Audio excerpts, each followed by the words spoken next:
भागवत महापुराण की जय, कुंज बिहारी लाल की जय, राधा रानी की जय। भगवान श्री कृष्ण के सभी भक्तों को राधे राधे, जय श्री कृष्ण। आज मैं आपको सुनाऊंगी भागवत महापुराण में पंचम स्कंद में 12वां अध्याय, राजा रहुगण की समस्या का भरत जी द्वारा समाधान। राजा रहुगण ने कहा, भगवान मैं आपको नमस्कार करता हूँ। आपने जगत का उद्धार करने के लिए ये शरीर धारण किया है। आपने परमानंद का अनुभव किया है और इस स्थूल शरीर का मोह आपने छोड़ दिया है तथा आपने जड़ ब्राह्मण के रूप से अपने ज्ञान संपन्न स्वरूप को जन समाने की दृष्टि से ओझल कर रखा है। आपके वचन मेरे लिए अमृत तुल्य है। मेरी बुद्धि को अहंकार रूपी सर्प ने डस लिया था, परंतु आपके ज्ञान अमृत से उसे पुण्य जीवन मिला है। कृपया अपने इस अध्यात्म योग के उपदेश को सरल करके मुझे समझाइए। इसे सुनने की मेरी बड़ी इच्छा है। हे योगेश्वर, आपने भार उठाने और उसके द्वारा किए गए श्रम फल की प्राप्ति को सत्य नहीं माना, उसे मात्र व्यवहार का मूल कहा। यह बात मेरी समझ में नहीं आ रही है। कृपया इसे समझाइए कि सत्य क्या है। जड़ भरत ने कहा, राजन, इस शरीर को पृथ्वी का विकार कहा जाता है। फिर पाषाण से इसका क्या भेद है? इसे इस प्रकार से समझो कि जब ये शरीर किसी कारण से पृथ्वी पर चढ़ने लगता है तब इसे भार ढोने वाला नाम दे दिया जाता है। इस शरीर के 2 पैर, 2 हाथ, कमर, पेट, छाती, गर्दन, कंधे और चेहरा आदि विविध अंग हैं। कंधों के ऊपर पालकी और उसमें तुम्हारा ये शरीर एक पार्थिव विकार ही तो है। तुम्हारी इस शरीर रूपी विकार में आत्म बुद्धि स्वरूप अभिमान बैठा हुआ है कि मैं राजा हूँ। इस अभिमान से अंधे होकर तुम्हारी श्रेष्ठता को तुम्हारी क्रूरता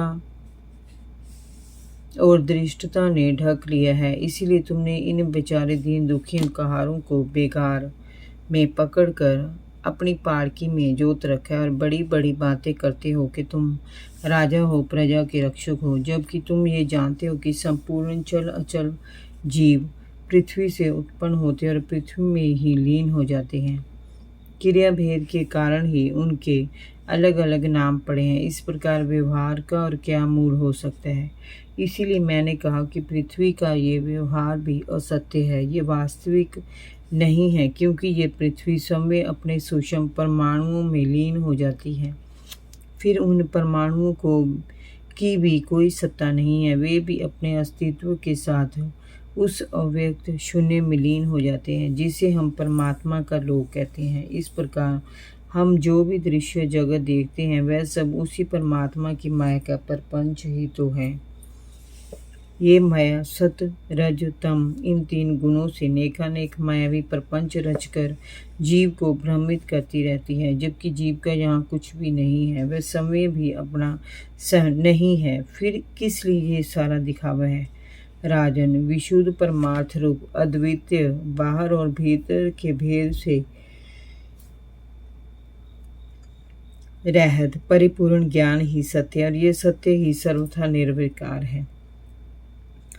इसी का नाम भगवान है। ज्ञानी लोग इसी को वासुदेव कहते हैं। हे राजन, महापुरुषों की चरण धूलि से नहाए बिना यज्ञ, दान, कर्म और सेवा आदि किसी भी तरह की साधना से परमात्म ज्ञान प्राप्त नहीं हो सकता। इसका कारण यही है कि महात्माओं के समाज में सदैव श्री हरि के पवित्र कीर्ति का गुणगान होता रहता है, जो विषय वासनाओं तथा अन्य विकारों को मन के पास नहीं फटकने देता।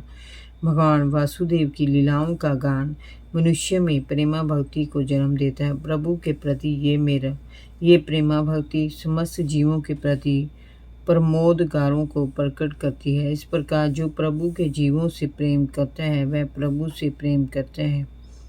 प्रभु वासुदेव ऐसे भक्त के प्रतिपल निकट रहते हैं और उसे कभी अपने से विलग नहीं करते। वह हर पल और हर घड़ी उनके परमानंद सत्य स्वरूप में निमग्न रहता है। राजन, पूर्व जन्म में मैं भरत नाम का एक राजा था। सभी प्रकार के विषयों से विरक्त होकर मैं भगवान की आराधना में लगा रहता था। तब भी एक मृग शावक के मोह ने मुझे परमार्थ के मार्ग से नीचे गिरा दिया और मुझे अगला जन्म मृग के रूप में लेना पड़ा, किंतु भगवान श्री कृष्ण वासुदेव की आराधना के प्रभाव से उस मृग योनि में भी मेरी पूर्व स्मृति बनी रही।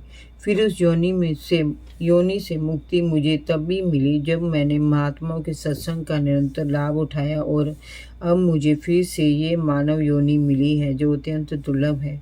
इसीलिए इस जीवन के विकारों से बचने के लिए मैं गुप्त रूप से ही विचरण किया करता हूँ। विरक्त महापुरुषों के सत्संग के प्रभाव से ही मैं ऐसा कर पाता हूँ। श्री हरि की लीलाओं के कथन और श्रवण से निरंतर भगवान में प्रेम और भक्ति बनी रहती है। उस स्मृति के कारण संसार का कोई विकार पास नहीं फटकता। उसी का सहारा लेकर मनुष्य इस संसार सागर से पार उतर सकता है। जय जय श्री राधे। भागवत महापुराण की जय। भगवान श्री कृष्ण के सभी भक्तों को राधे राधे। जय श्री कृष्ण।